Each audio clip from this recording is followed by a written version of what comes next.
validation, now I validate myself. Building inner strength, putting doubt up on the shelf. No more unnecessary drama, no more wasted time. Climbing higher constantly, making my own climb. Standing on higher ground, where excellence is found. My potential knows no bounds. Raising the bar, breaking ground. My network is my net worth. Choose your company wise. Surround yourself with eagles, not with sheep in disguise. Every interaction is a reflection of my brand. Quality over quantity, that's my personal command. Standing on higher ground, where excellence is found. My potential knows no bounds. Raising the bar, breaking ground. Whoa. I'm not just living, I'm manifesting my vision. Cutting through limitations with surgical precision. My expectations are my compass, my respect is my shield. To mediocrity and chaos, I will never yield.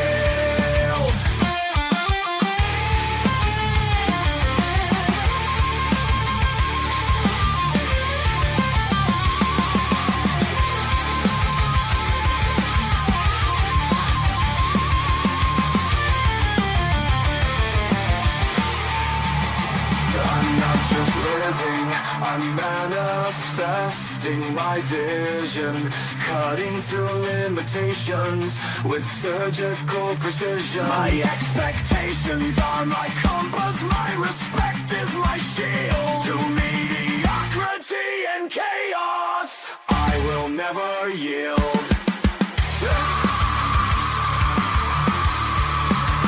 Standing on higher ground,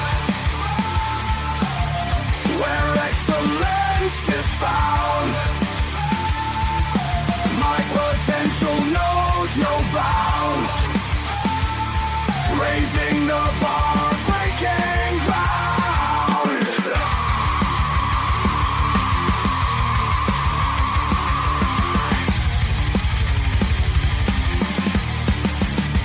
I'm not just living, I'm manifesting my vision. Cutting through limitations with surgical precision. My expectations are my compass, my respect is my shield. To mediocrity and chaos, I will never yield. How you doing, ladies and gentlemen? Welcome to This and That. I'm your host, Xander, where we're talking about this, that, and everything in between. We've got a pretty decent size show set up for you for today. We're going to see if the audio works for us this time around. They had it kind of working last week, so I'm hoping that it stays working this week. But, you know, if it doesn't, we've got that alternative where we can just kind of picture and share the screen, flip the script, and all this other stuff that we're going to be doing. So be patient with the audio files as we work through technology when technology is not in our favor. Now, happy Easter, while it's still Easter, for those of you that celebrate Easter. And for those of you who don't celebrate Easter, guess what? Fish is no longer going to be a high price commodity since Lent is over. So you're going to start seeing a lot more chicken going back onto the menu, a lot more burgers and fries going back on the menu. So that's good. Anybody who experienced the stock market shift this past weekend, certain stock markets stopped taking transactions for the 18th in respects for Good Friday, right before Easter Sunday. So anybody who did not know, if you weren't trying to invest on Friday, nobody was able to invest on Friday on certain platforms because they were honoring Good Friday, which if you try to make a transaction, it would be postponed till the next available business day, which would be Monday. So all Friday bids that went out kind of got shifted off to Monday, so no sales or purchases were acquiring on the stock market on the 18th for certain platforms. Now, in addition to that, I want you guys to note that we are live 7 nights a week. We typically supposed to start about 32 minutes ago, but we started about 6 minutes ago because, you know, we operate on CP time. We be trying to get here on the on time expectation, but typically something delays me. And, you know, I just out of 24 hours a day, I'm operating on a 28-hour time clock. So I end up not getting it all in there. And I got to push some things till the next day. It's just something that happens. But we can't let the sun rise without going live. As a result, I find myself in a position where sometimes start the show a little bit late. And I've been thinking about that because when we do go to the perspective of visiting other countries, traveling the world, other such, I see us having to book the flight around the show, because when you start going to Asia from America, you're looking at potentially a 15-hour flight. And that means that that I'd have to do the show, get off the air, catch the plane, get off the plane, and then do the show, because they're not going to have you do a 2-hour podcast from an airplane. I mean, if you're flying first class, you might be able to do the podcast from the airplane. But while the plane is in the air, you might be able to do it. But as the plane is taking off or landing, they're going to have all electronic devices turned off. You're not going to be able to do much electronic devices through the terminal, stuff to that effect. So there's going to be a lot of security issues that you have to work with. But you will figure out how to navigate through it, and so will we as we start leaning into those situations. So as it stands, I want you guys to note that if you like and subscribe, also utilize those reaction buttons throughout the show. You'll be able to spread the word through the algorithm, trigger the algorithm, give it a little bit of a jump start so that we can start seeing and getting seen from a larger atmosphere. So we were talking about this before,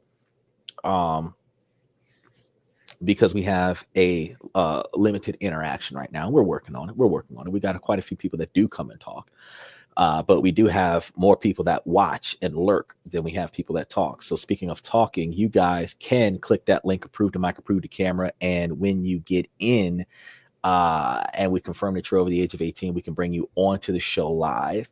And then in those situations where you're over the age of 18, you'll be able to say what you want to say on the channel. We'll be able to well, it looks like we have the split screen option. We haven't successfully participated in that split screen option as of yet. But once we start getting a few more people coming onto the show, we'll be able to see what's going on with that coming soon. Now, remember, when you do come onto the show, that we have to keep our comments reasonably appropriate. We had to ban a couple of accounts that came up with some hate speech, and that's something that we're just not going to tolerate. But for the rest of you guys that come in, you know, we have individuals like Max the Poser and other individuals that do come onto the show and put their 2 cents in.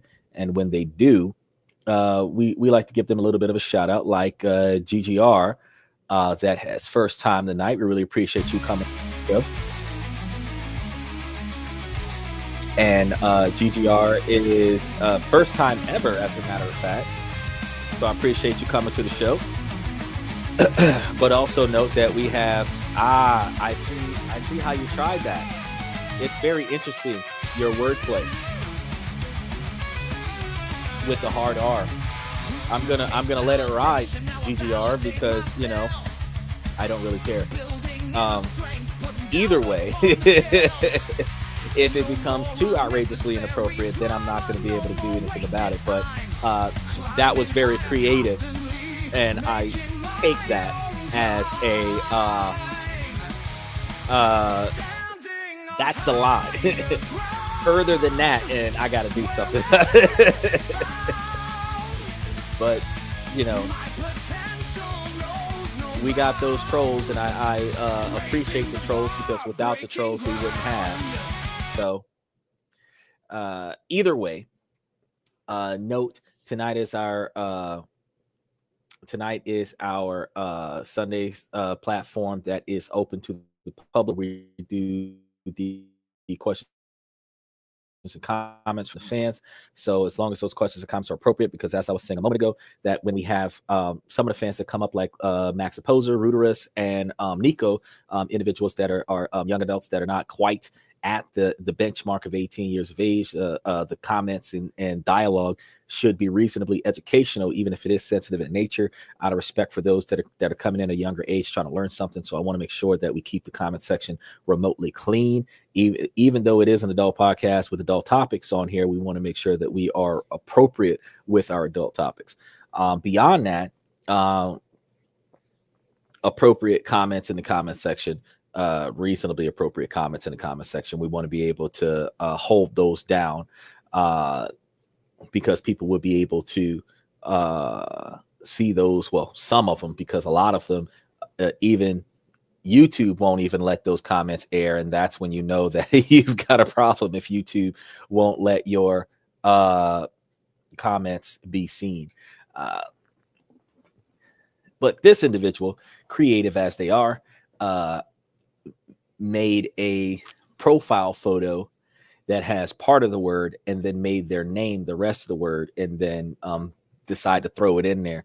And I mean, we starting to see this type of behavior start becoming more and more fluent in the United States since November 5th. And I mean, I don't really take offense to it, because, and some people might, but I don't take offense to it, specifically because that's before my time.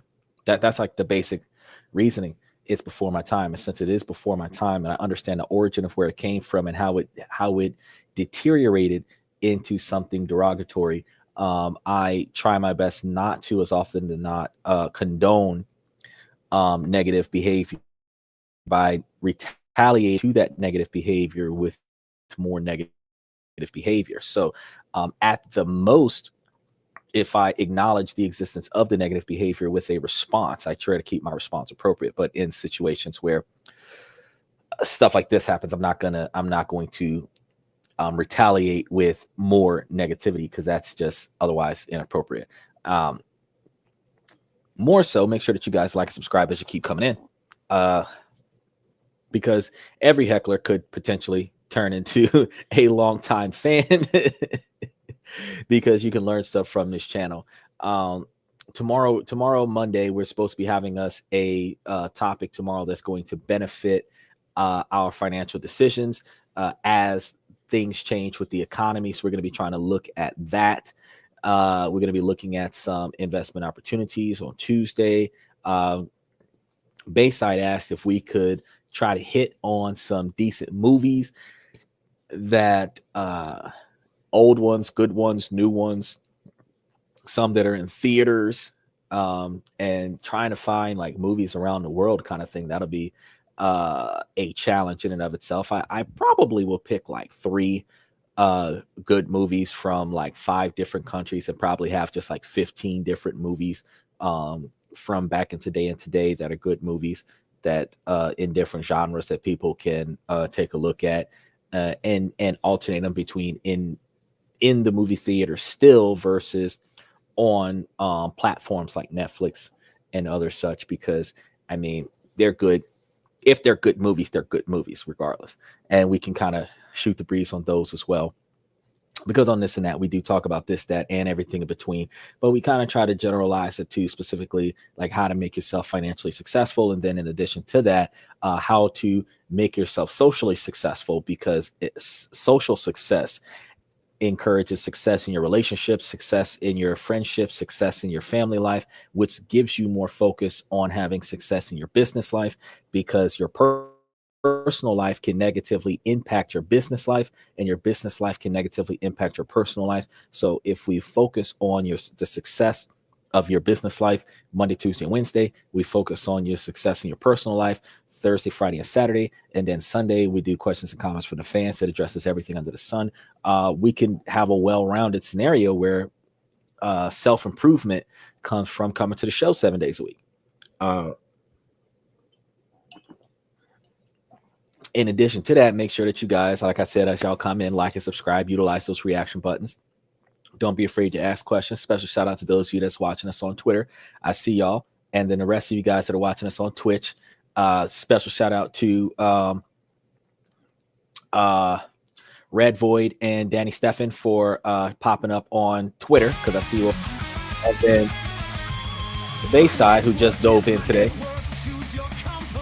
I was waiting on Bayside to get in before we started with these comments, because these comments are going to get a little bit reckless, and I know that Bayside, Rev, Usman, and Carl have some of the best responses to some of this reckless behavior. So I was like, let's give it a little bit. Let's wait till like 10:45, 11:45, and then start with some of the ridiculousness.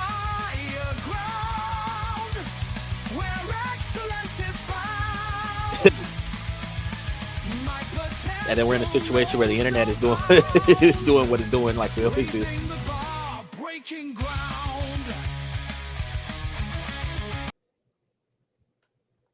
Bayside said, okay, what's going on with racism in the room?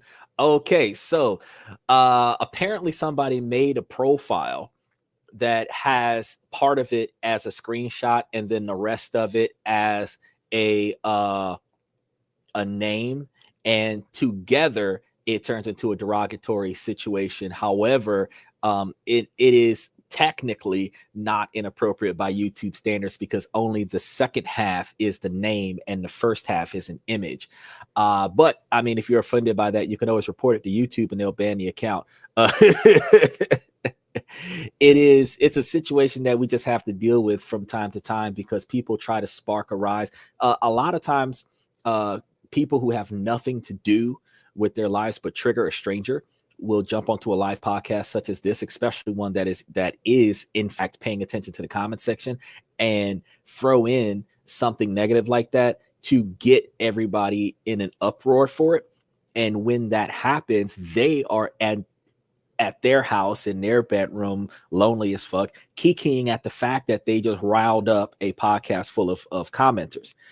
This happened right as the show started, so it wasn't like we had a long history of commenters and then they just dropped that bomb in a room full of people. But the fact is that they did it, and like I said, that's like the line right there, because the way they did it was like half of it was their screenshot and the other half was the word. I think it was very creative to be negative, but people put a lot of effort into receiving negative attention, because like I would have had more to say about somebody who had put together a profile and a name to give praise to people as they pop into the podcast, like "You are amazing," or best podcast host yet, or something to that effect, where it's like a compliment that you came to the room, where you would be getting recognized and idolized for a positive influence as soon as you show up. But not very many people do that. A lot of people start off negative, and then they learn that you would be equally accepted in this podcast if you were just positive. Then when they come back, they will be positive. And I just like, it's reckless. He said, okay, I get it. He just jumped in, then farted. Yeah, he's one of those that like jump in and he farts on the mic and then runs out the room giggling like a little girl. Grown ass man, 5'9", muscles like Bobby Lashley, legs like Chuck Norris, and looking like Earthworm Jim. He didn't run in here and fart on the mic and kiki and tinker out of the room. Like when Peter Griffin was dancing down the steps in that dress. That's pretty much what they do. And we're just like, all right, he was here. And funny thing is, I'm going to be stereotypical about this. It's typically a dude that does this, because girls don't have time for that kind of stuff. Girls are so busy trying to make themselves look pretty. They have no time to deliberately jump on a podcast and be racist or biased in any way, shape, or form. He said, not Earthworm Jim. Yeah. Long, skinny neck, lanky head tipped off to the side with the Bobby Brown buzz cut. Big torso, skinny legs because they skip leg day. With skinny jeans on. and they got to have the skinny jeans so that they can show the print, because without the skinny jeans, it would just be torso. That's what I imagine when I see hecklers like that. I'm like, oh, okay. But yeah. So we're supposed to interact or engage with those questions and comments. So let's go ahead and get right into them. Hopefully you guys can hear what I can hear. We'll see. How would you respond? A guy's first message to me was something like, "What's a beautiful woman doing here on this app?" I responded, hoping someone will try to sell me fake crypto. How would you respond to either his message or mine? Okay, so if a dude, when he gives you that first one-liner, I can tell you right now that guys do not know how to talk to a girl straight up. We're used to, from the 80s, given those one-liners that everybody uses, like, oh, did it hurt when you fell from heaven, or stuff to that effect. And it was good like 30 years ago, but today it's just corny. The witty comments that we would make to get your attention and kind of make you giggle a little bit, which breaks the ice. And then because you laughed, now we're comfortable enough to introduce ourselves, and it kind of helps with the startup of the conversation. We don't do that anymore, because like, women could care less. They're so busy talking about I've got a boyfriend, I'm a lesbian, I don't care, I'm not interested, to the point where you don't even have the time to even think of a one-liner to drop down to get the giggle out of her to start the interaction. You have to like really flag her down like paparazzi to get her to communicate with you. And it's crazy, because they dress so provocatively to get you to look at them. And then when you approach them, they run from you. And it's weird, because when they do that, it makes it harder for you to know when it is appropriate to actually chase them versus just fuck it, let them go. And that is in-person engagement. Now, when you put it on social media engagement, once you two connect, your ability to communicate with her is like an open-ended window. So your first question to her has to be good enough for her to respond. It's like playing chess online. You've got more time to make your move. So you have more time to second guess yourself, edit your comment, and present the best one possible.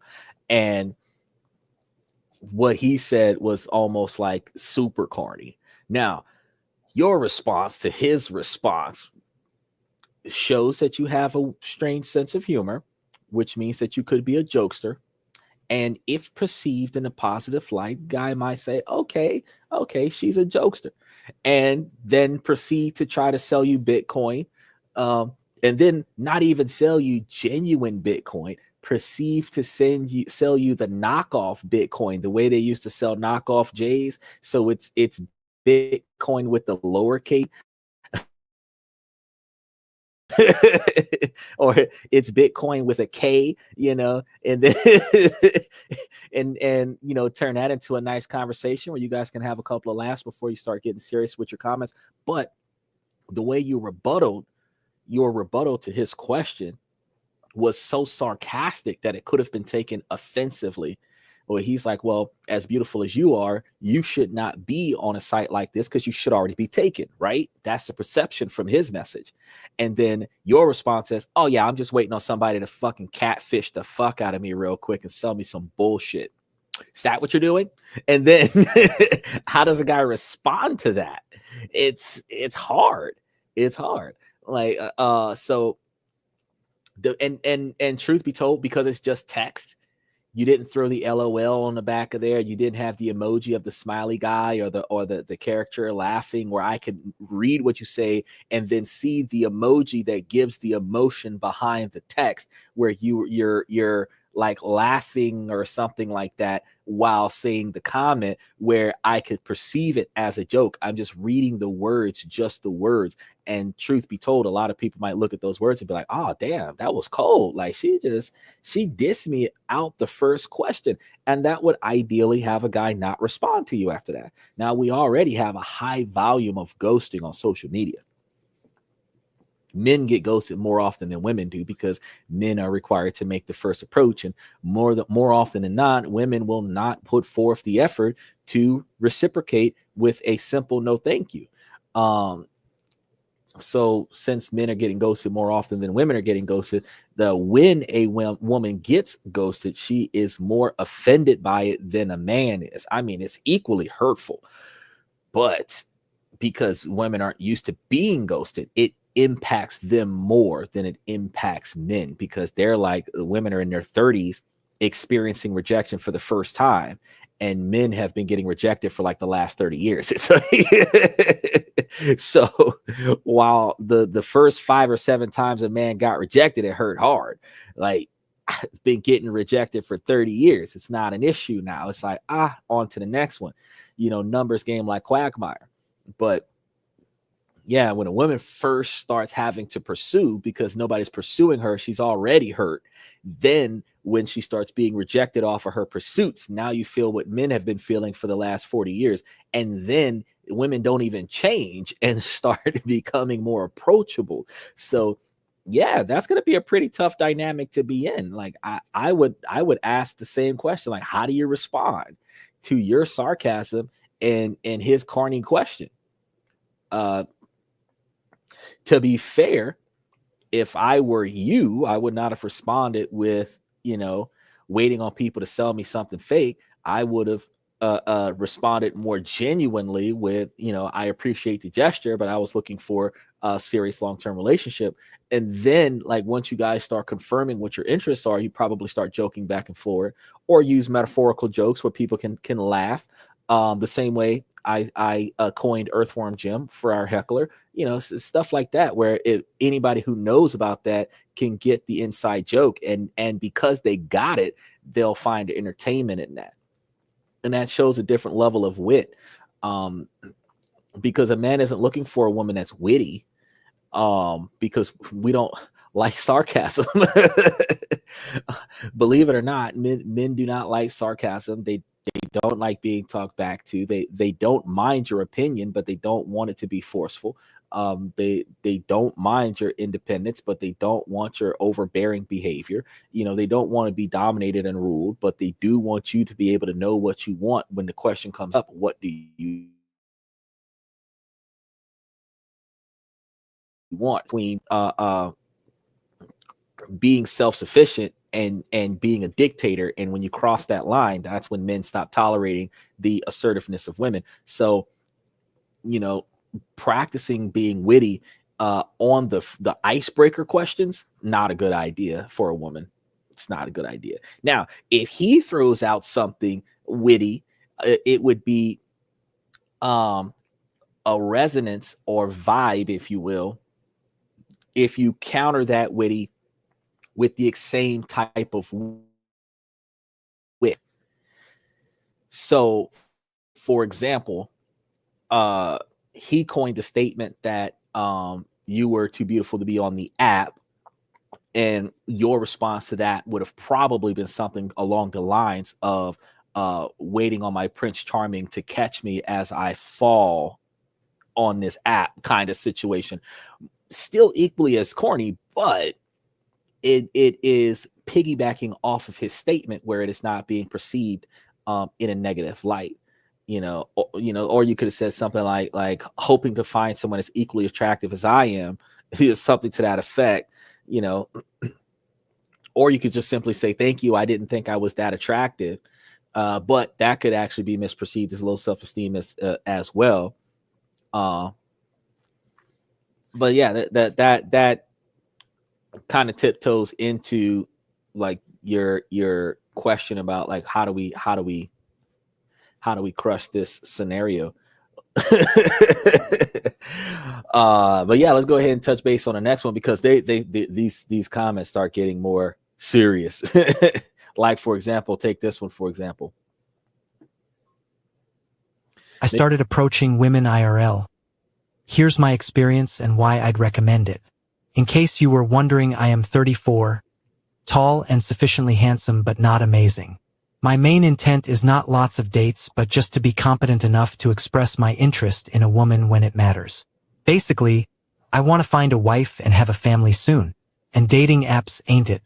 I won't go into why because it's probably obvious for most people.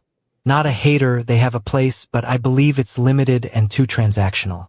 Here's my experience so far. Since the start of the year, I've approached 10-ish women. Not loads, but enough. All interactions have been positive, but here's a bit of a breakdown. Quick interactions. One girl rolled her eyes as I approached. I just smiled and waved, said, "No worries," and kept walking. Not a big deal, and she even gave me a smile after that. This is the most negative reaction I've had. Two couldn't speak English. Both seem really happy about being approached, but those interactions were quick. Just big smiles. I'm in a foreign country, so English isn't the first language here. Then a few girls, like 2 or 3, were friendly, but I could tell they weren't interested. As soon as I get that vibe, I just politely wrap up the chat. Gotta be respectful of people's time and space. Note, even these interactions are quite nice. Girls seem to appreciate the effort even when they aren't necessarily interested. Longer interactions. 4 of my interactions ended up with me spending less than 45 minutes with the girl and exchanging details. It's hard to explain, but these interactions have been so nice. It's really exciting to meet someone new, hear about their life, have a real, even if quick, connection. Even if it doesn't lead to anything. I actually haven't followed up with any dates. There's one girl who I really liked, but she lives in another country. So ultimately, I still think it's probably a bit of a numbers game like apps. But I think a much more genuine and enjoyable way to do it. Here's my approach. I think it's mostly right try to establish intent, but in a friendly and safe way. Best to approach in public places. Do not choose a secluded spot, and nighttime is fine but better if people are around. I personally don't approach girls in gyms, yoga classes. I think you can, it's just less ideal. Respect spacing. When you approach, keep your physical distance. Give a nice, friendly compliment and warm vibe. It's good to open with a big smile and eye contact. Compliments are good, but don't sexualize the compliment. Choose something you'd say.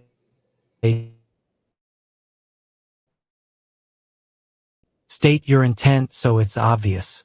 Hey, I saw you and I just thought I'd kick myself later if I didn't come over and say hi. I love your outfit. You look beautiful. Something like this strikes the right balance, in my opinion. Read the vibe. If she's not into it, no worries. Say something like, "Anyway, just wanted to come over and say hi. Nice to meet you and hope you have a great rest of your day." If she's open to chatting, move the conversation on with some easy chit-chat. Don't ask super personal questions until you've established some rapport. Maybe not the best advice, but I usually offer my number instead of asking for hers. I think some girls don't like this as much, but gives her a bit more control, and doesn't force her to reject you if she's not interested, which will likely be uncomfortable for you and her. My advice, if you're thinking about trying, do it.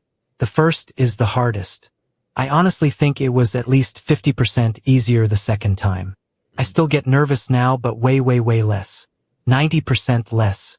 And if you're genuine and thoughtful in your approach, girls seem to really appreciate the effort.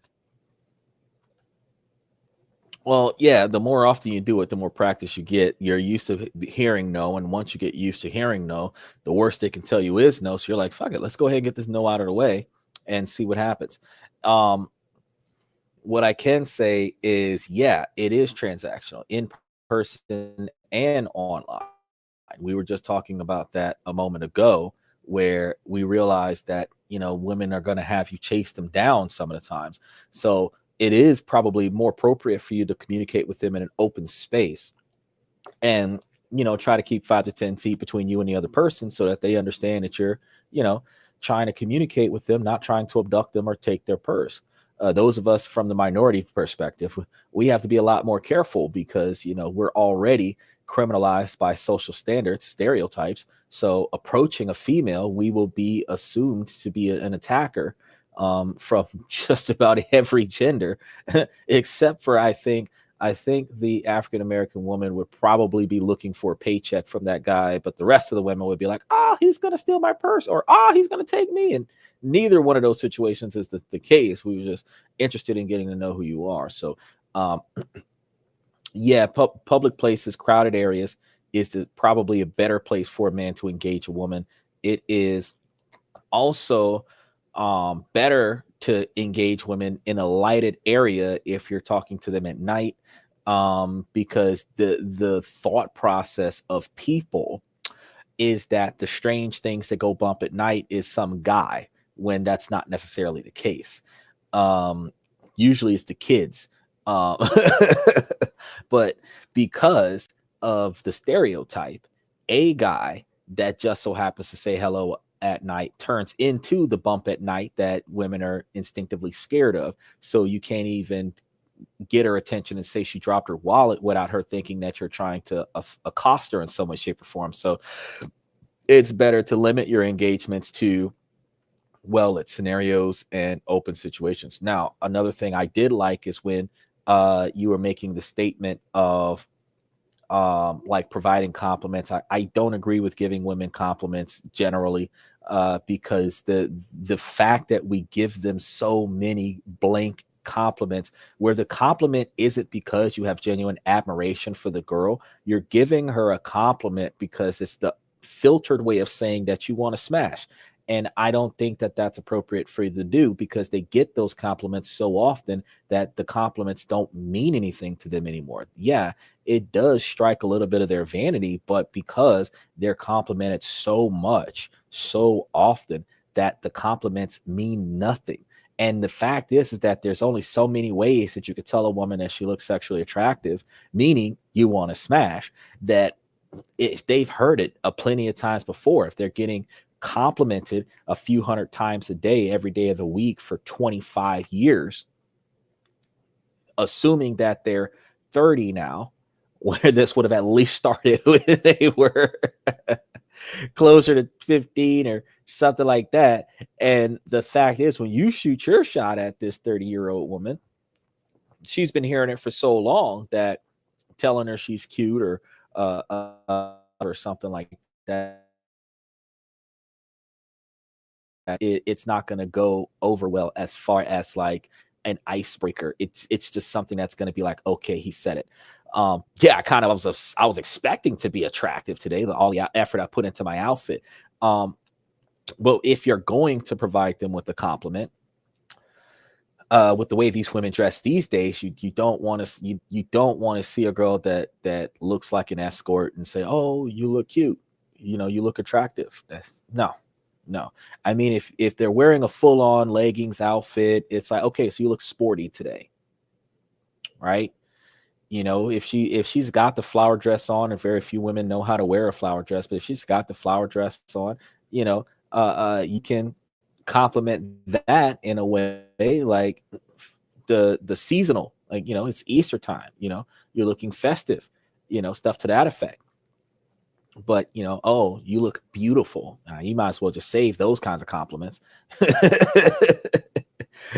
because she already knew how attractive she was. So just tell her, oh, you look beautiful today. No,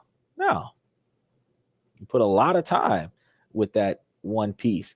But yeah, I do believe that some type of icebreaker, hey, nice shoes, how long have you had them, kind of thing. And I think that might kind of help with your communication. But yeah, you'll come to find that when you're approaching, the more women that you approach, the easier it is to approach them.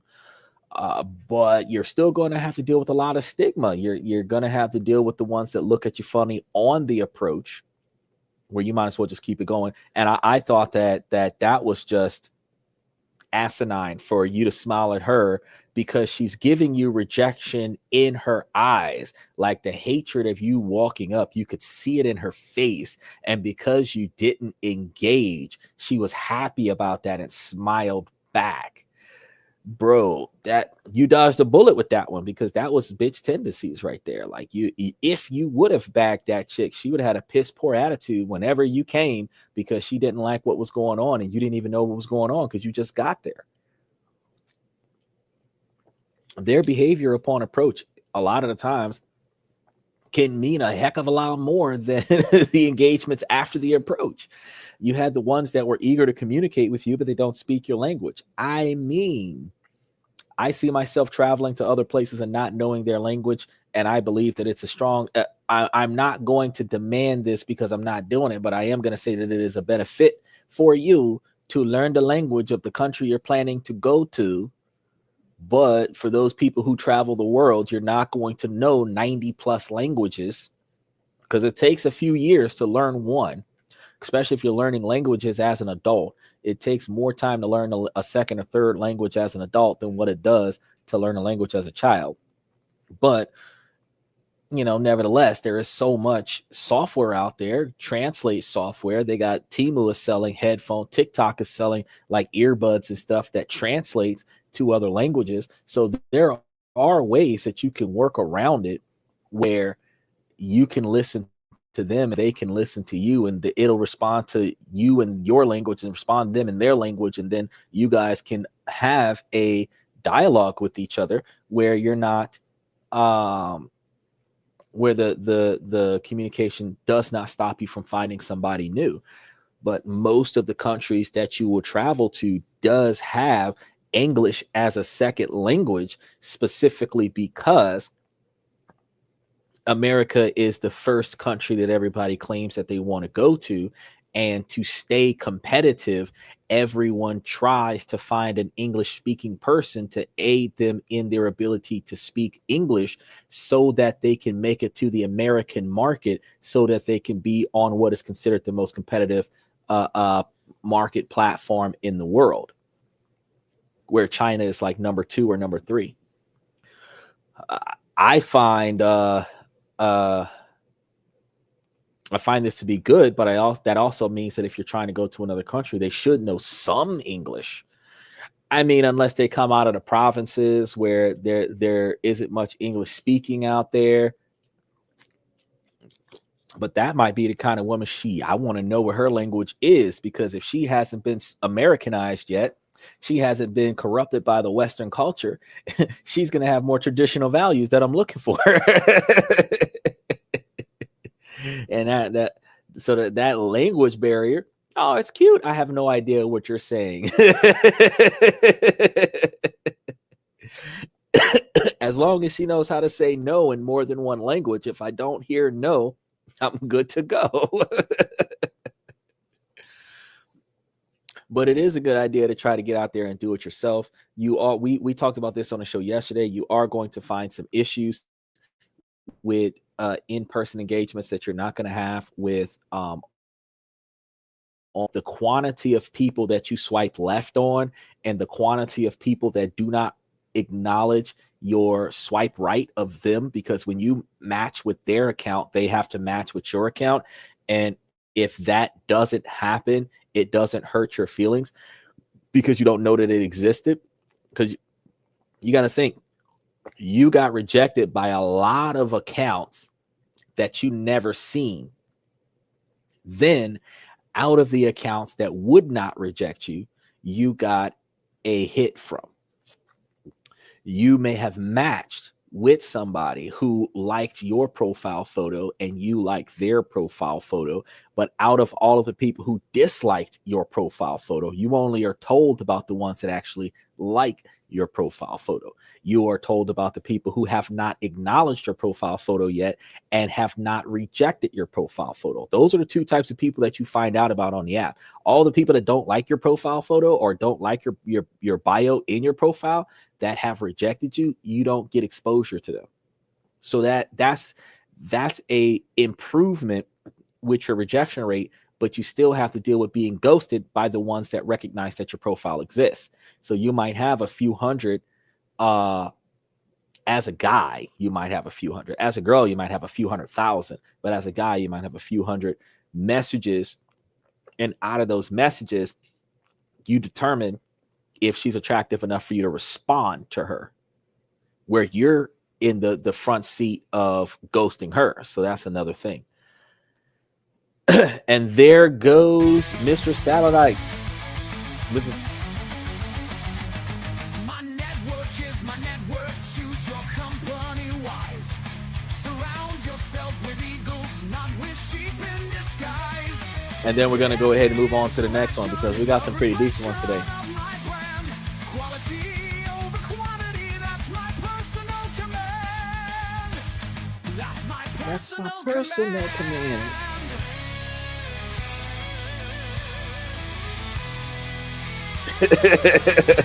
I love this part. I'm not just living, I can tell you this area right here is going to be like the segment that I'm going to put into the cooking video.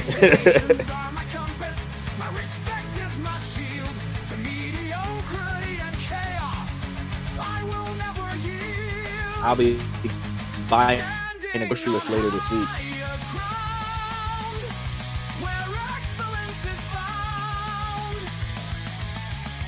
And then we're going to go ahead and get started.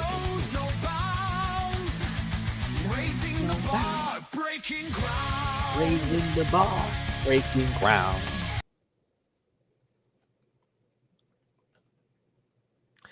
What's up, Bayside? All right, now let's get into the next one. Am I in the wrong here? Gave a girl I matched on Tinder with my number, and she complained to my boss. I am 24 and I work at a grocery store, and we have vendors who come in a few days a week to stock Pepsi and that kind of shit. There's this one girl who's 20 that I've always found pretty cute, and we made a lot of lingering eye contact and shared smiles. Last week we matched on Tinder, and unsure how to open a conversation being that we know each other peripherally, I hadn't messaged her for about 5 days. When I went to send her a message, it turned out she must have unmatched, as she wasn't there in my matches anymore. My best guess was that it was because I never messaged her, and she was like, what the heck, is he interested or not? And unmatched because after all, it's not like I did anything to deter her. We've never spoken, and I never sent a message, so I was hoping for the best. Then on Thursday, she was in my store again, and I said, screw it, I'm going to give her my number. I don't ever do anything like that, so it took a lot of courage on my end to get the balls to approach her and give it to her. I thought, what's the worst that can happen? She's truly not interested anymore, and I just don't hear anything from her, is what I was expecting. I wrote down my number with a little note saying, hey, I want to give you my number, when I messaged you, and was bummed to see you'd unmatched. If you're interested in talking at all, I'd love to get to know you. No pressure, I promise. I won't make it weird if you don't respond. Then my number. I walked up to her and said, hi, I think you dropped this. Live. Thought you might want it. And handed her the note and walked away. Tried to be light about it and didn't want to put her on the spot in that moment. So that's what I came up with. Thursday and Friday passed and I don't hear anything. Figured, oh, well, I guess she's not interested. That's that. I'll leave her be. Then today my boss comes up to me and tells me that she formally complained to him about it and said I made her uncomfortable and she was upset. Did I truly fuck up? Was that not okay to do?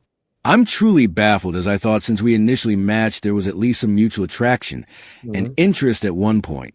And me not having done anything strange or out of pocket to get unmatched with, I thought at worst she was just not interested anymore and I just wouldn't hear back. But going to my boss and telling him she's not happy about it and it made her uncomfortable, I just don't know how to take this. Would this make any of you women reading this uncomfortable? Would you complain to the person's boss or just ignore the note and leave it be? I actually don't know if she's overreacting or if I was out of line. Please let me know your thoughts. Okay, hold on a second here. We got a lot of lag today. We got a lot of lag. So yeah, she was overreacting, but yes, you were also out of line.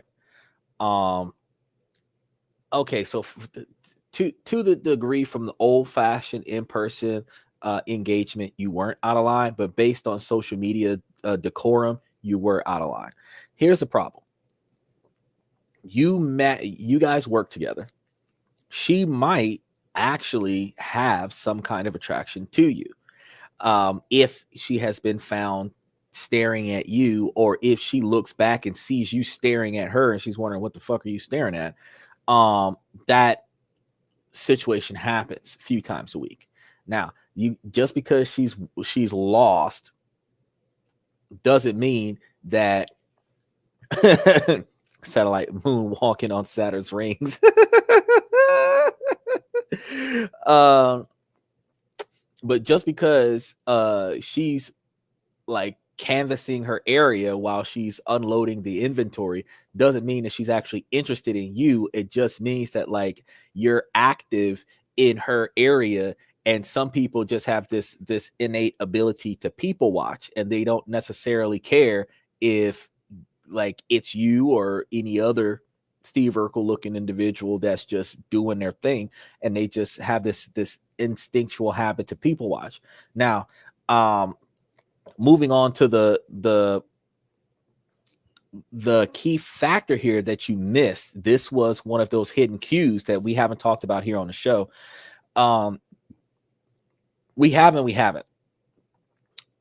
When it comes down to you approaching her with the note, that was appropriate to do had you approached her with the note without matching with her on social media. Had you done that and she just ignored it, then that would have been cool. For her to complain to your boss, that's one of the reasons why guys don't try to pick up chicks on the job, because girls will get you fired instead of just letting it go.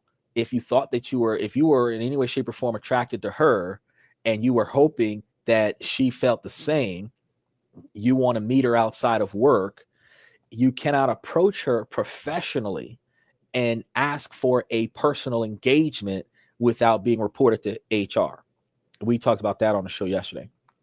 Only if she makes the first move on you is it safe for you to say that if y'all start communicating with one another, she's not going to report you to HR. However, the other downside is that if she ever ends up not being satisfied with the direction of the relationship, she can still report you to HR. Even if she initiated the relationship, you not catching the hidden clues that there isn't a relationship there, you could still get in trouble with HR. So it's very dangerous in society to be a man these days, with how bad the sexual harassment complaint is being manipulated by women who don't have a reason to make that complaint. Now, I'm not saying that women who get genuinely sexually harassed should not report it. You should. But if I told you that I was really interested in you and I was hoping that you felt the same, you should not report that to HR. If I continue with my advances, you report that to HR. But the first attempt, I think y'all seen this on one of those TV show commercials where they say, "Oh well, you're allowed to have one. You can only shoot your shot once, and then after that, it's got to be reported to human resources." And I think that's true. You should be allowed by women to shoot your shot one time on the job, and that is it. If she doesn't acknowledge it, if she rejects it, that is it. But if the first time you shoot your shot, she shuts you down by complaining to your boss so that your boss tells you don't talk to her anymore, bro, that's a toxic woman. Because, if the shoe would have been on the other foot, if you would have been, but see, you're working at a grocery store, so she doesn't respect you. But if she would have been delivering her Pepsi Cola to a vending machine at a bank, and a banker would have been like, "Oh, hey, I was wondering if we could go get some coffee," she would have no problem with that shit. She's not going to be like, "Oh, I'm going to talk to the bank manager." No, it's because you're probably a cashier or a bagger at a Publix that pushes the shopping cart to the car kind of shit. And she didn't have no respect for your employment. And that's one of the reasons why she was taking shots. Now, on the flip side, this part that we haven't talked about on the show, but we mentioned it a few times. When you match with somebody, it's because you like their photo and they liked yours. Or they read your bio and they liked your bio and you liked their photo. Now, at some point, she realized that she works with you, and that's why she unmatched. So her unmatching you was the rejection. You didn't pay attention to that, and you proceeded a second engagement. That match was the first engagement. And guys, y'all got to recognize this. Like and subscribe as y'all come to the channel. Y'all got to recognize this. On a dating platform, it takes no effort to match with somebody accidentally. I like her photo. I like her photo. I like her photo. I like her photo. I like her photo. Let's see what her bio looks like. Oh, okay. She's got a good bio. I like her photo. But it takes effort to go back into your matches, scroll through all the people that you've approved of, take one of the people that you've approved of and unmatch that person. That's equivalent to a social media restraining order, bro. If they unmatch you, if they unfriend you, if they block you, bro, don't fucking reach out to them in person. That's it. Once they have, because it's matches that are intentional or accidental are the same as communication in passing. If y'all were going down the same aisle and one has to reach over the other, I mean, it is what it is because we're both shopping in the same zone. It's in passing. It's not like, oh, I did this on purpose so that we can interact with each other. And likewise on social media, because some people swipe out of boredom. They don't actually swipe looking for genuine connection. Some of them don't like profiles with the intent to reach out. You have some profiles right now that are fishing for traffic. So they are pushing your profile to send notifications to more accounts that you may not have even said that you liked, just so that those accounts will send you a bounce back notification and say, hey, you know, across the board, oh, I'm interested in your profile. Generic bot text from your profile, where you then your profile gets a rebuttal from that person. Where then when you reach out to that person, they're offended by the fact that you're responding to a bot text when you had no intention of doing that. You're just responding to their response. And that also leads to more ghosting. So yeah, it was out of line. When she unmatched you, for you to give her your number, you should not have done that. Had you tried giving her your number before y'all matched? Yeah. But once she unmatched you, bro, you wasn't supposed to acknowledge her in public at all, ever. Now, if she's got to talk to you, she's got to talk to you. And if she's got to talk, this is another thing that guys have a problem with doing. If we have something going on with this girl in our personal lives, a lot of times we will take advantage of the in-person connection to get closure for that. Oh, well, why did you unmatch me on Tinder? Well, it don't fucking matter why she unmatched you on Tinder. What matters is that she unmatched you, and you should not talk to her in person because she unmatched you on Tinder. That's a rejection. Women don't do that. There are women that want that closure when they're trying to catch you for cheating, but if you rejected her, she's not going to come back and be like, I just want to know why you rejected my profile photo. Oh, yeah, so many other dudes in her DMs right now. She could give two shits that you unmatch her profile photo. When women start getting so desperate that they will send you $100 to talk to them, that's when they're going to want to know, well, why did you say no to my profile photo? Sent you $100. That's what guys do. But that only happens with desperation. So easy enough, bro. If they unmatch you, leave them alone. But now that we know the negative consequences of first encounters on workplaces, like we talked about this on the show yesterday, that is one of the best places to find a genuine connection. But that is one of the worst places to try to find a genuine connection, because each complaint that a woman has because you attempted to talk to her on the job will stack up. And then the job will say, oh, we've had 2, 3, 5, 7 women complain about you approaching them inappropriately. It's not inappropriately. It was a genuine, I thought you were interesting and I wanted to see if we can continue this off the job kind of statement. That is not inappropriate. All you had to do was say no, but you're going to make it seem like it's inappropriate. Then they're going to put you on academic probation if they don't suspend you for further investigation, where if they determine that the number of complaints, and it's not what you did, it's how the woman says you did it, that they determine the complaints, and then they might decide to fire you for sexual harassment of the staff, of the faculty, of the vendors. And then when you go try to get a new job somewhere else, you can't tell them, oh, I got fired for hitting on girls. I got fired for sexual harassment, because they're not going to hire you.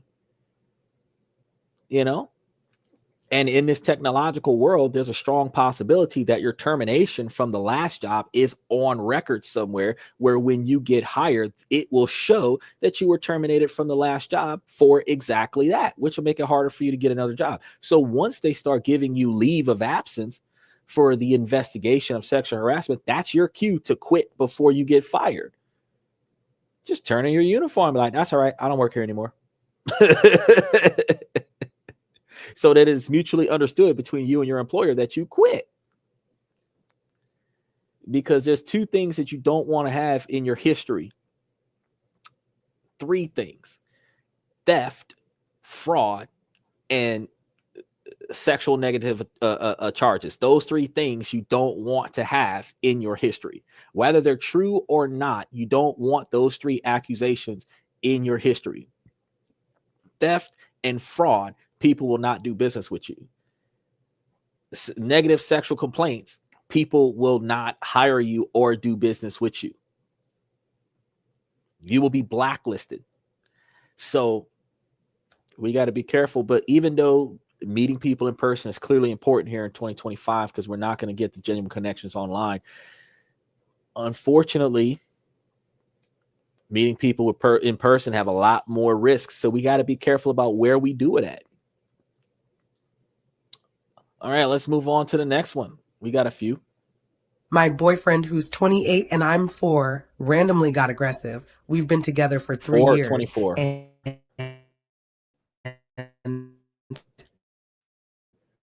I don't know what to do. A lot of lag today. We have a good relationship and been together for 3 years. We currently live together and we're discussing marriage, like we are serious, which is why I'm freaked out and posting this. He has been stressed about work lately, which is the only negative thing in our relationship right now. But I don't think that's the reason for his episode. Like, how can work stress make you crazy? Tonight I was cleaning up in the kitchen and he came behind me and started kissing my neck. And I laughed and I was like, you're tickling me. And he didn't say anything and grabbed the back of my neck and tried to move me. And I was like, what are you doing? And he said, get on the table. And I was like, why? And he said, I'm going to F you. And he just looked weird. I can't explain it. He looked angry and I was like, I'm cleaning right now, maybe later. And he said, I'm not asking you. And I was like, okay, babe, can you relax? I'm tired. I was working today. He like grabbed me from behind and moved me to our table. And it was really weird because he never did anything like that before. I asked him if he was drinking and he didn't say anything. Wow. But he didn't smell like alcohol. I got freaked out because he put his hand on my neck again, like the back. But then he let go of me and just went to the bathroom. And he's still in there. It's been like an hour. I know it might not sound like much, but this was really random for him. He never touched me with any force before because he always said he was scared of breaking me because I'm petite. I don't think he's on drugs, but he scared me. What do I say when he comes out the bathroom? You start with an apology for being an asshole. That's what you do.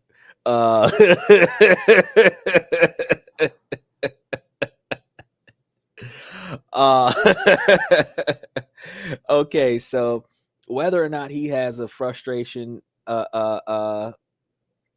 scenario at work or not doesn't change the fact that this awkward moment of spontaneity in the kitchen where he's supposed to be trying to, get you in the mood for a sexual engagement clearly went wrong. And I know that there are a lot of situations where guys don't catch the cues, but there are a lot of the physical interactions, women don't catch the cues. Okay. Men are supposed to pick up on the hidden cues when women are interested in sexual engagements, but outside of a man being bold on to do it now, like the women are not really interested in the cues of the man's desire. Now, the other crazy thing about this is that women are not a free use system. So just because you're in a relationship with them, just because you're married to them, doesn't mean that you can sleep with them whenever you want to. It means that you have to become a monk, become abstinent, and pray to the east every day until she decides to give it up. And it's insane, because to the same magnitude, transactionally, women expect men to give them money whenever they want money, even if they haven't done anything to deserve money.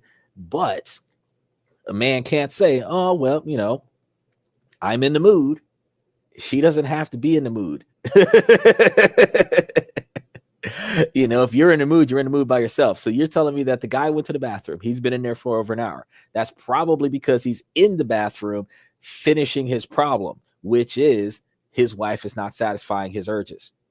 He came and he told his wife that he had an urge. She ignored his urge. He went to the bathroom and took care of his urge.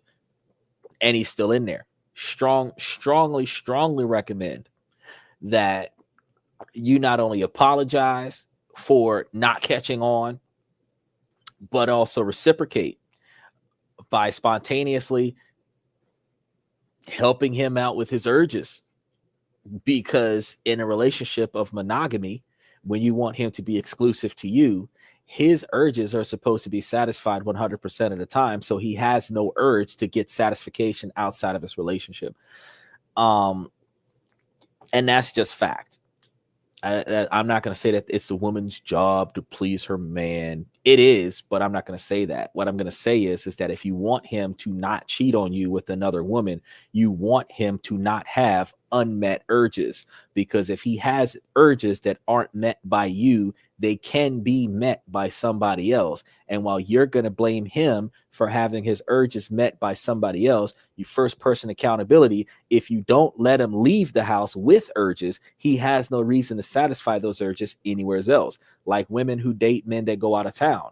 Before that man goes out of town, if you rock his world where he has nothing left in the tank, he doesn't have any urges.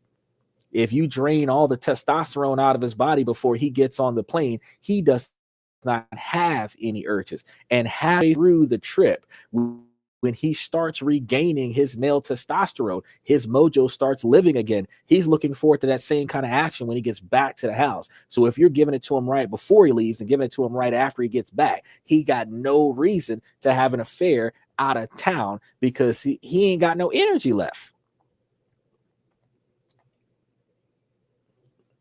So in order for the man to be capable of cheating on you out of town, he has to be leaving town unsatisfied and returning to town satisfied, instead of leaving town satisfied and coming back into town to be satisfied. Think of the mentality, ladies. It's all in the mentality. But I thought that one was pretty interesting, because she's like, oh, I don't understand how a man can get stressed out at work. Child, we get blamed for shit that we didn't do. We get blamed for the failures of the shift, even if we were the most productive person on the shift. It's like being the mascot of the team and being blamed for the loss, even though I wasn't even on the field. We have pressure. We have productivity pressures. We have times where we're pressured to work extra time when we don't have the energy to work that time. And if we work that extra time, we have the pressure to perform at the same peak performance that we were performing during our regular hours. They're not even going to allow us to be less productive because we're putting in extra time. Then we also have to recognize that they're probably going to cut our hours because they don't want us to go into overtime, or they don't want us to go too far into overtime. So while I'm helping the company out, working more on my time for them, they're not going to pay me more, because they're going to take more hours from me today and give me more time back next towards the end of the week, where I just inconvenience my lifestyle and still put in the same quantity of hours for the week, when I could have just worked my regular schedule and let them deal with the short shift. Then men have to come home to a house where stuff's not getting done, and the man is responsible for doing it, because a lot of times there are certain things that women will say it is the man's job. They're not going to say, well, this is a team effort. And when one team member doesn't have the time or capabilities to get it done, the other team member will do it. Instead, it's certain things are exclusive to it's the man's job. And then there's certain things that are exclusive to it's oppressive to make a woman to do it. And in either situation, the man is still required to get stuff done. So after his 10-hour day at work, when he gets home, and then a lot of times he puts stuff off until his day off. So the days that he has off, he's putting more work into the house, which means he still doesn't have a day to rest. So he's literally working 7 days a week because the other lazy ass people in the house aren't providing any effort to do any of the stuff in the house that needs to be done that the man doesn't have time to do. So he's got to make time, because if he doesn't make time, he has to make more money to hire somebody to do the stuff in the house that the other person in the house could be doing, but they're not doing it. So yeah, that leaves men to be pissed off all the time, because there's more stuff to be done in 24 hours than they have time to do. And they can't ask the other person in the house to get it done because that person doesn't feel like they need to do it. And if you go over there and talk to them about it, they're going to be offended by the fact that you're asking or telling them to do it. But if you're in a partnership, if you're in a relationship, what one person doesn't do, the other person should be doing. If both of you work full-time jobs, and women are going to say, oh, well, you can't make me do stuff around the house. I work a full-time job too. You're right. You're right. You work a full-time job. I work a full-time job. We should pool our money together and hire a housekeeper to do the stuff around the house that we don't have time to do. We should get a housekeeper that knows how to cook, clean, and do landscape. Matter of fact, instead of a housekeeper, we need to get a personal assistant that also operates as a housekeeper. That way she can cook, clean, do landscaping, bring the car to the shop, balance the budget, organize the schedules, all of the stuff that the wife and girlfriend would be valuable for doing, doesn't want to do and doesn't have time to do. We could just hire another woman to do that. Women aren't going to be okay with that. But if we did, you wouldn't be overworked and I wouldn't be overworked either. Special shout out to Ruderus. Ruderus is coming in first time tonight. I know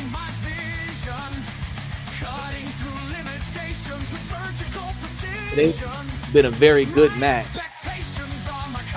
He's responding all hours of the night too.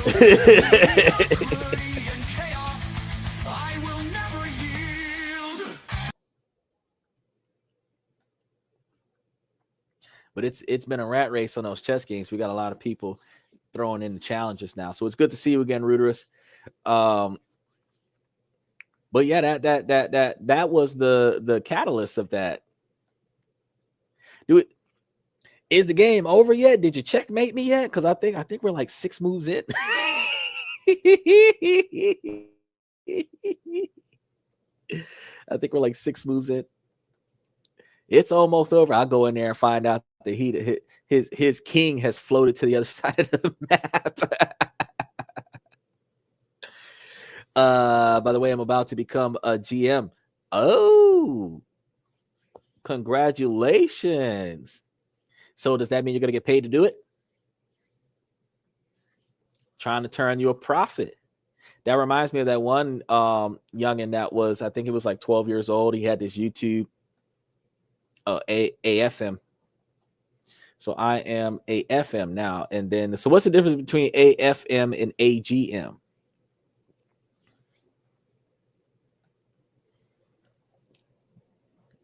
And then I know there was that reminds me of the one young, and he was 12 years old, and he had like 12 million followers on his podcast, and his mom wanted to cancel his account to prove to him that he couldn't make money on YouTube. And I'm sitting over here looking like, if you yeah, you have AGM and AFM. Arena Grandmaster. Oh, so wait, what is the F? So is that like arena fan master or future master? Like, what's the F for?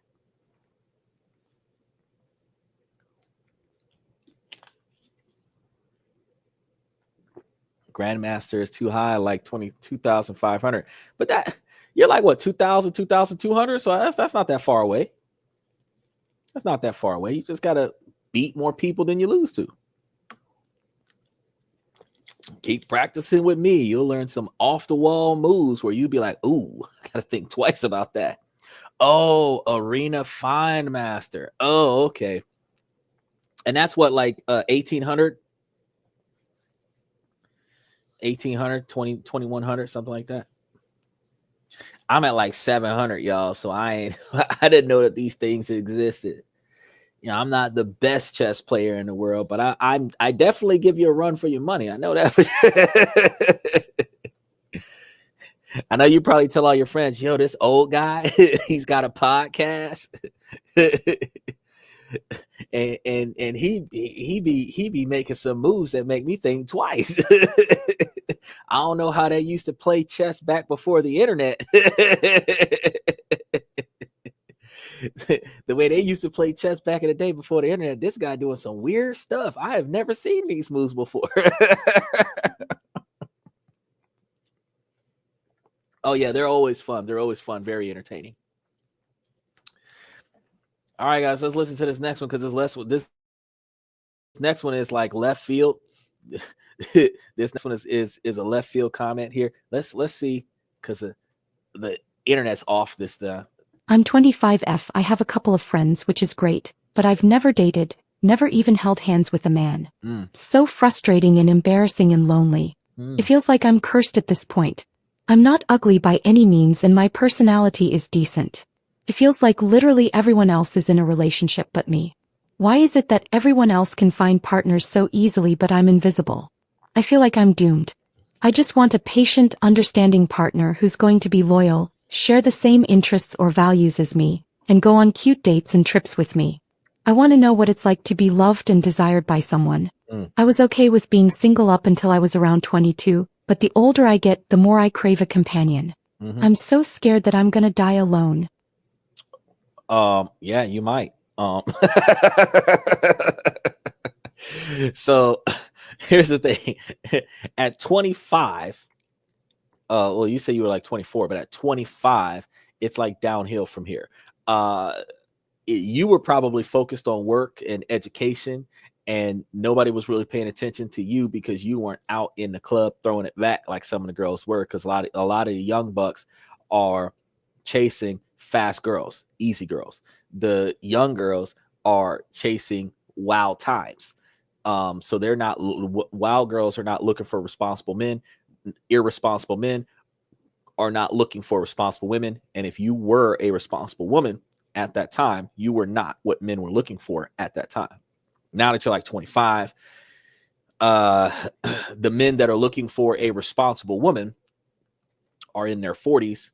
And if you're not paying attention to the men in their 40s, you're not going to find the man that you're looking for. You got to look through the list of people that you've rejected before you start looking through the list of people that you're being rejected by, before you start judging why you can't find a partner.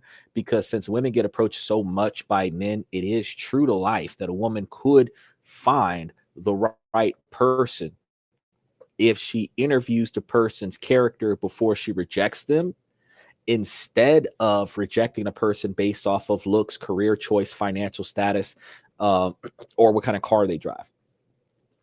So it is possible at 25, 26 years old that you could find a man. It is possible at 28, 29 years old that you can find a man. That man probably will be 20 years older than you, but you can find a man that will give you all the stuff that you're looking for. Now, the challenge to that dynamic is that you have to start looking at some point, women, y'all are going to have to start looking for what men are looking to find in a woman, and then start being that, projecting that, and genuinely projecting that, not just put on the facade that I'm the kind of woman that guys want and then end up not being that, because that's horrible. That's the same as a woman getting a man who she thought was rich based on how much money he spent in the car he was driving, and come to find out that was his Social Security money and he was driving his grandma car or some stuff like that, that disappointment that the lifestyle that you thought he had is not the lifestyle that he had. It's the same disappointment as the type of effort we thought we had in a woman is not the effort that's actually in the woman. So being that person that men need on their side would attract more men to you. Being a helper in society, a lot of men are gonna, oh damn, she's helpful, I could use helpful, and then they'll come over and they don't even know how to approach you, because they're not gonna just come out of the woodwork and be like, oh yeah, I'm attracted to you. No, they're gonna come out of the woodwork like, you, I like the way you do what you do, can I want to get to know you better, kind of thing. And because they're not attracted to it's not that they're not attracted to you, they're attracted to you, but they're more attracted to your effort as well as your beauty. And they're not even really coming up trying to tell you, oh, I came over because you're beautiful. It's like, nah, I came over because you're fucking helpful and I need helpful in my life. And that will get you more positive return. The women that are getting the men based off of how well she makes herself sexually attractive, those women are getting negative attention because they're wearing the type of attire that attracts men who want to sleep with them, instead of putting forth the effort into their society where men will look at what she can do and say, I want that effort in my life. What the men are saying right now is, I want that woman in the bathroom, in the back seat of the car, in my bedroom, in the closet, all this other stuff. And that is not what women want to be treated like in the relationship. So they should not parade themselves around like that in society. And I know women don't agree with that, but I mean, that's really what it is. Now, women can speak on autonomy all day long, but it's a two-party engagement. How you want to be treated from the other person has to be the perception that you give off. So you're not supposed to be giving off an overly sexualized perception of yourself to not be overly sexualized by the other person. You have the freedom to dress however you want, but you also could dress appropriately instead of dressing inappropriately. And inappropriate is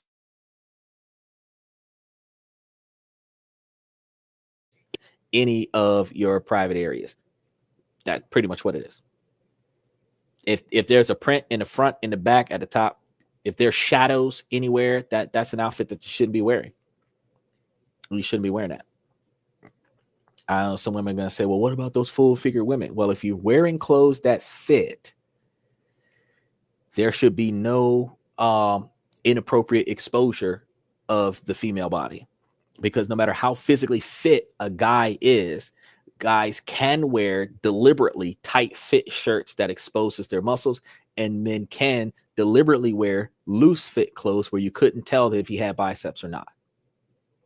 Likewise, women can wear loose fit clothes that does not emphasize her curves and her features, and women can wear tight fit outfits that emphasizes her curves and her features. But when you're wearing tight clothes that emphasizes your curves and your features, it attracts men that are more interested in your curves and your features than the value of the effort that you would put in when you're not laying on your back or face down, behind up kind of situation. So that is a change in behavior patterns for women. But yeah, most women can get involved in at least 1 to 5 relationships before they're 35. You just got to say yes to the men that really want to get to know you, and then analyze their character instead of analyzing their wallets. All right, let's check on the next one. I give up. 22M, and I give up. I'm beyond confused of why literally nobody wants to talk to me. For the ones that say, it's not about looks, it's about personality, is a straight up liar. Right. I've quite literally tried everything in the book to talk to someone, and it fails 100% every time. I've only talked to a few girls my entire life, and nothing lasted for more than a week. It's definitely about looks nowadays, which is honestly sad. To be honest, I just want answers of what I'm doing wrong. It's going to be more than just about looks. I mean, yeah, women are going to be looking for men that have a little bit more meat on their bones. So the slim guy is not always the attracted guy. Women women like more muscular men.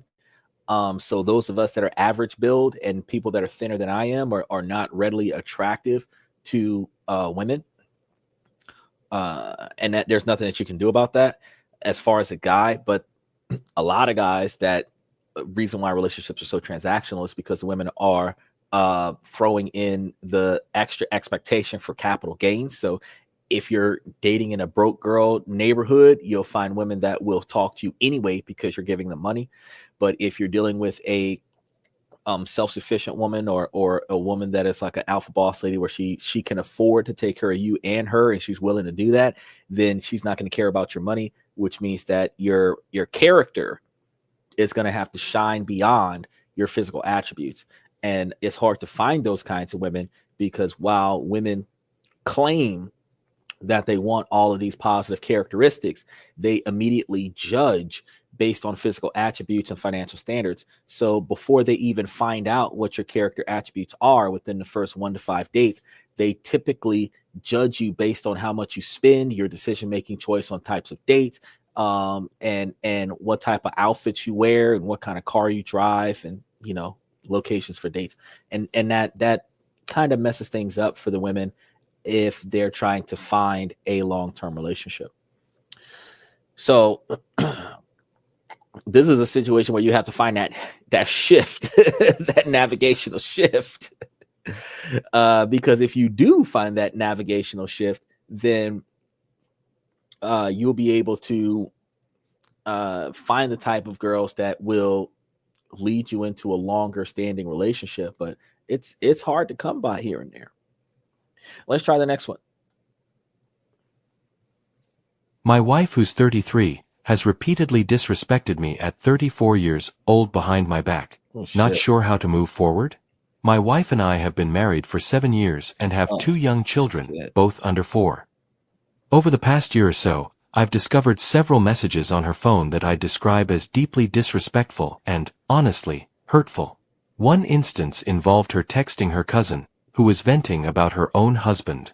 In what my wife later said was an attempt to empathize, she started complaining about me, saying I don't earn much, claiming she paid for all of our family trips abroad, which is simply untrue, they've always been 50-50, and even revealing my bank balance at the time, which happened to be unusually low. The worst part is, I had only shared my unusually low balance with her to hide the fact I was saving up to buy her a gift. In another message, she was speaking to a mutual friend and accused me of catfishing her regarding my smoking and describing me as a generally not decent person. This baffled me, as I've always been open about smoking. She knew about it from the very beginning of our relationship. It's become clear to me that she thinks little of speaking poorly about me to others behind my back.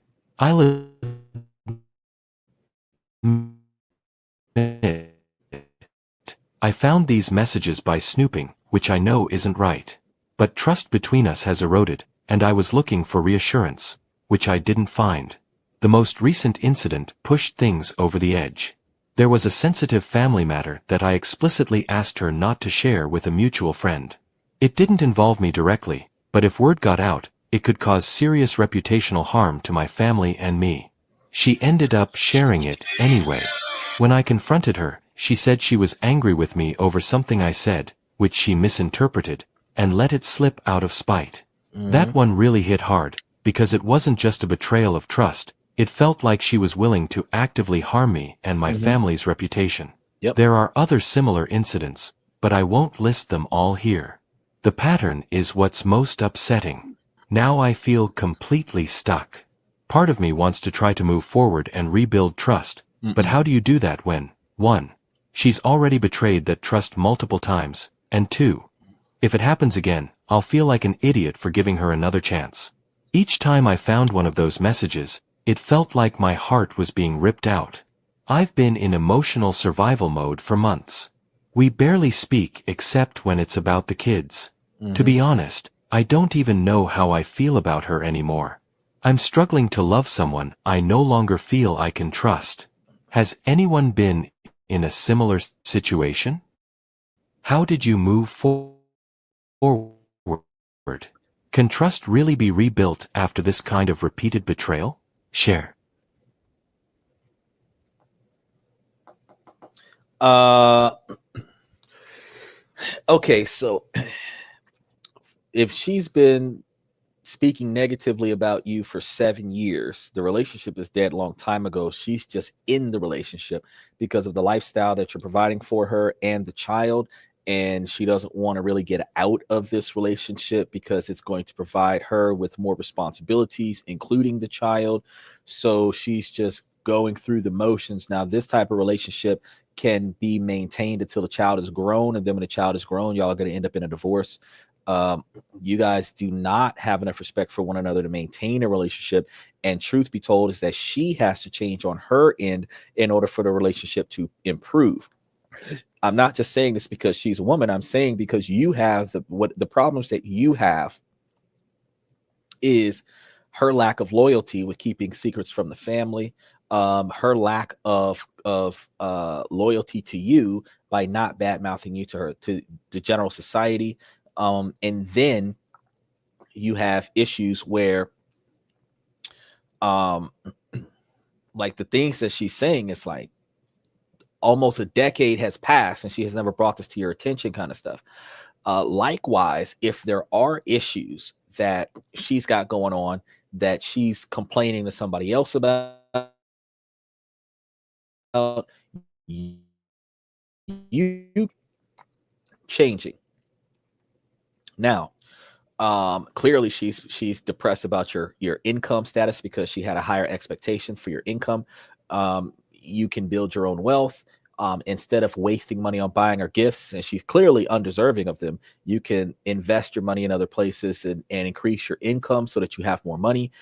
Instead of you guys going on 50-50 trips, y'all can take turns on trips, or just don't go on trips at all, because the money that you're wasting on trips, because again, she's undeserving of these trips. If she wants to pay to go on a trip by herself, she can go. But if you guys are going together, it shouldn't be a situation where she's complaining about how she had to pay for half the trip or all of the trip. She should be able to pay for all of the trip, because I mean, more often than not, the guys are paying for all of the house.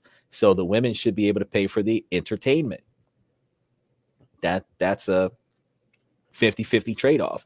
But for you guys to have the quantity of combined income to go on free out of town, whether it's 3 times a year or annually, that is a blessing, because there's a lot of families who have never been on a vacation, who have never had 2 days off in a row to sit in the house and watch Netflix and chill. So the fact that you guys can actually pack up and leave once a year or once a season to go places, doesn't matter if you're going half on it or if one of you's paying for all of it. Y'all have a combined income where y'all can afford to take the extra money that's not going on bills and paying for the trips. So she should be grateful, but she's not.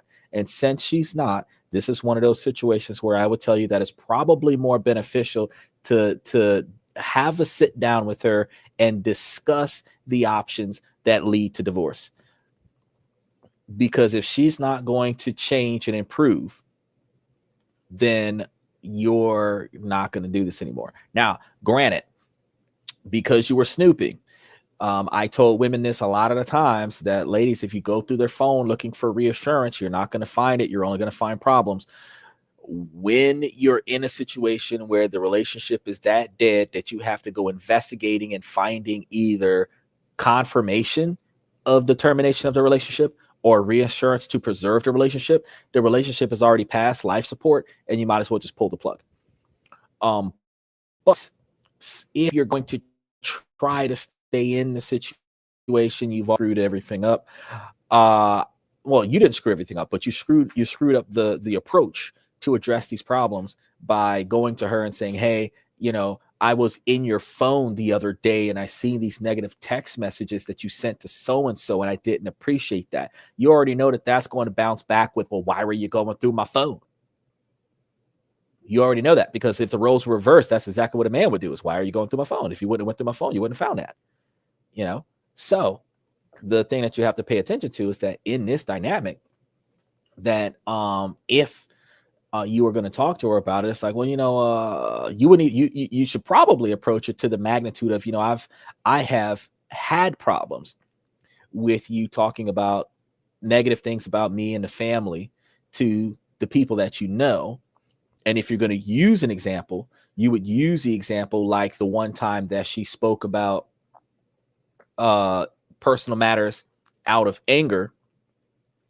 And even if she like tries to sweep it under the rug, like, oh yeah, well, I apologize about that. It's not the point.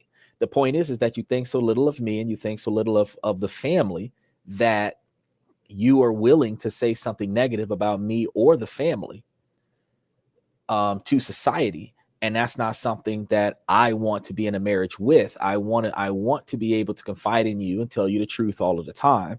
And I don't feel comfortable with telling you anything, because when I do tell you things, that personal situations that could be either embarrassing or hurtful to my reputation or my family's reputation, that you take it upon yourself to take these weaknesses and project them to society. And I don't like doing that. So that would lead me to the position of asking her at that point, what are we going to do to fix that?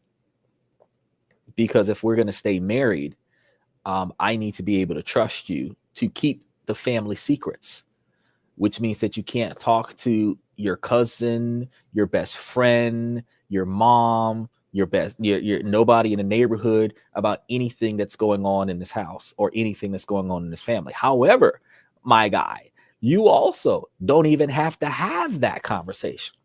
What you could do, we talked about this, and Bayside, I think, brought this up one time before, those NDA contracts.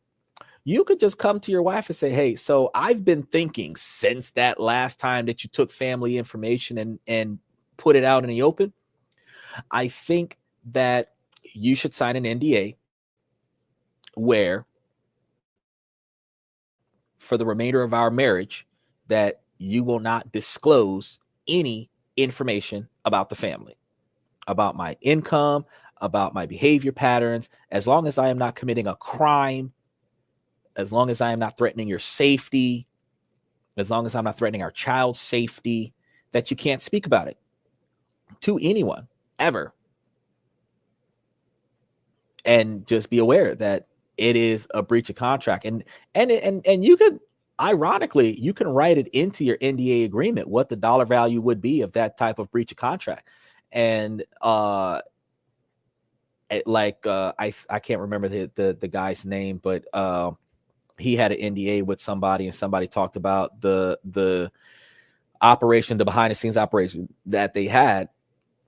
And that discussion, that one conversation, cost the person who violated the NDA like $50,000 for talking about the behind the scenes operation. And you have some places that are like $250,000 NDAs, $500,000 NDAs, $1 million NDAs, where, oh yeah, you can hit them for a lot for an NDA, because it's written in the agreement that if I speak about any of these topics to anyone, that I will pay this much money. And make sure that the value is more than the house, the car, and all the child support that's going to come from this situation. Because if she breaches the NDA, you're going to get a divorce. Then you can maintain a relationship because you can't trust her outside of the NDA. So if you find out from text messages from her phone or anything like that, which you can't take those text messages and use them as evidence, because that would be breaching the wiretapping law. But what you can do is, if you've come across those text messages, you can subpoena the phone as evidence. And if it has been subpoenaed as evidence and legally acquired to prove the NDA scenario, then you can use that evidence to prove that. But you have to get a court order to get that information off of the phone in order to prove that she's been having communications with other people in a negative fashion. Or if you've gotten word of mouth from somebody else where they're telling you about something that nobody knows about in your household, now you've got witness testimony that she's doing dirty, and then you can catch her on the NDA. All of these scenarios put you in a position where, as soon as you present her with the non-disclosure agreement, she's going to be offended. But you're telling her, hey, in order to prevent a divorce, you're going to have to sign this NDA. And now you're making her choose. You're either going to respect the privacy of our marriage, or we're not going to be married anymore. And you don't really have to justify the request for the NDA. But if you're going to justify the request of the NDA, you used a specific example that did not require you to go through her phone. You used that specific example that a personal matter of the family that you did not want to be brought to public, that would damage the reputation of the family. She deliberately exposed that information just to hurt you. As a result, you want her to sign an NDA in order to stay married so that she does not make that mistake again. Now, if she doesn't agree to the NDA, then in the other hand is the file for divorce because I can't trust you with the family's information. My reputation is important to my financial success. It's important to my family's success. It's important to our kids' legacy that they're going to be taking over. And if you're not going to respect that, I can't stay married to you, and just divorce her on that. Now, after you go through that scenario, you have the ability to rebuild if she signs the NDA and starts showing you more respect. But if you're not being respected, you might not even want to waste your time with drafting an NDA. You might just want to go straight to the divorce and say, look, she got no respect for me. And without going through her phone, look at how she took my family's personal life and threw it out into the general population. She has violated my trust, and I don't trust her. And if I can't trust her, I can't stay married to her. You know, once the vows of marriage have been breached in any area, it doesn't have to be infidelity from cheating. Infidelity can come from the betrayal of trust just by something as simple as misappropriating information in the marriage is a breach of the marriage. That's why husbands and wives are not allowed to testify against one another in some criminal matters. I mean, unless she's a character witness. But more often than not, husbands and wives aren't allowed to testify against each other because the vows of marriage is up there, recognized in laws. Doesn't mean that you can't testify against your husband and wife, but they're not encouraging, oh, get his wife to testify against him. Doesn't work that way. She's not allowed to withhold evidence in the investigation if she knows where you went and what you're doing, but she's not a witness to testify against you to put you in jail in the court of law. They will use the information from the wife to find the husband, but they will use all of the other information in the case to convict the husband. The only time that you see a wife testifying against the husband more often than not is divorce court or civil action in business, where a woman can testify against a husband in like business matters, where they're co-partners or something like that, or mergers or something like that. But criminal court, nah, you're not gonna see that. I'm not gonna see that. So, since we're dealing with a lot of lag today, we're gonna go ahead and wrap this up short. And my apologies. It's been a while since we've had this much lag, but today was a very rough day. We did manage to tiptoe into an hour and 45 minutes, though, so we did kind of make we almost met the quota. We almost met the 2-hour day quota. However, I'm going to go ahead and wrap things up pretty shortly today. I'm going to try to make some time to put up tomorrow's show tonight so that we have it, and then start setting up things for the rest of the week and starting to get those ingredients in so I can try, hopefully this week, to start the first episode of the cooking thing, and then we're going to see what we can do thereafter. So be patient for that. I'm also going to try to take time to reach out to Vino Cato to see what they're doing with the wine, see if I can actually pick up a couple bottles of the wine, because some of those recipes that we're looking at might work really well with the wine, but I got to get my hands on the wine to see about it. So I'm going to update you guys about that as well. In the meantime, stay tuned because we are live 7 nights a week, same time of night, every night of the week, around about 10:30 Central Time, about 11:30 Eastern Time, around 7:30 Western Time, which is about 4 to 4:30 a.m. Green Minutes Time and Universal Standard Time. And we will be here every night of the week, different topic every night of the week. So On as we say on our way out every night, ladies, as long as the situation doesn't make sense, I'm going to keep asking you ladies to make it make sense. So ladies, please make it make sense. And at about 75% of the followership is fellas today. I really appreciate you. It's a male-driven podcast from a male's perspective. We really appreciate you guys coming to the show and showing the support. Special shout out to Ruderus, Mr. Satellite, Usman, Carl, and Bayside today, Danny Steffen and Red Void from Twitch. And an extra special shout out to those of you that's watching us on Twitter X. And then I'm going to tell you thank you again for coming to This and That, where we talk about this, that, and everything in between. I'm your host, Xander, and I will see you guys tomorrow night.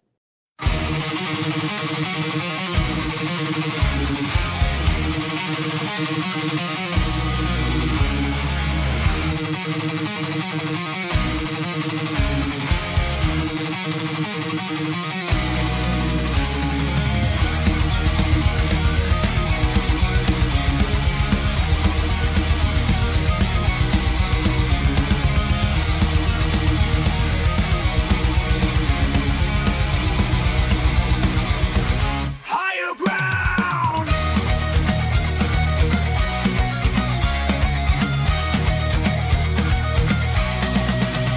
Used to chase validation, now I validate myself.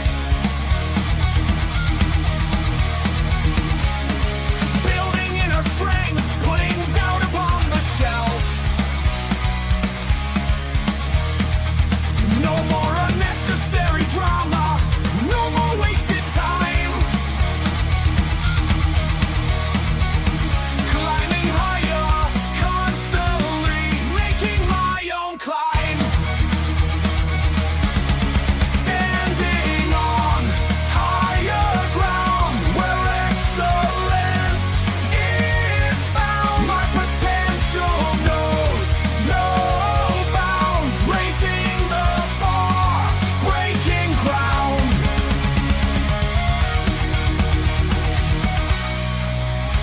My network is my net worth. Choose your company wise. Surround yourself with eagles, not with sheep in disguise. Every interaction is a reflection of my brand.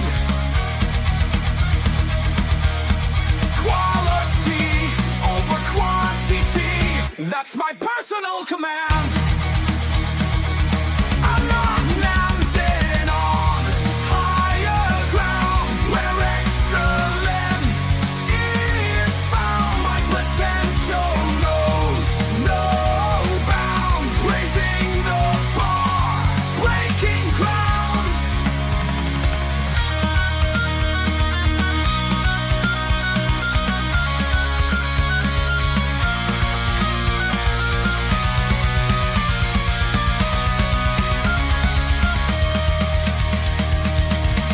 I'm not just living, I'm manifesting my vision, cutting through limitations with surgical precision.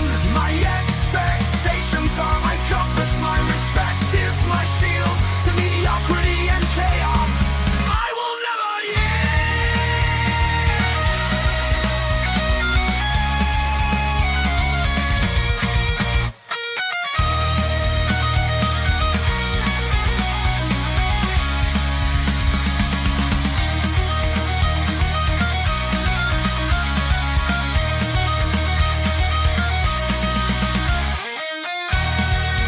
I'm not just living, I'm manifesting my vision, cutting through limitations with surgical precision. My expectations are my compass, my respect is my shield to mediocrity and chaos.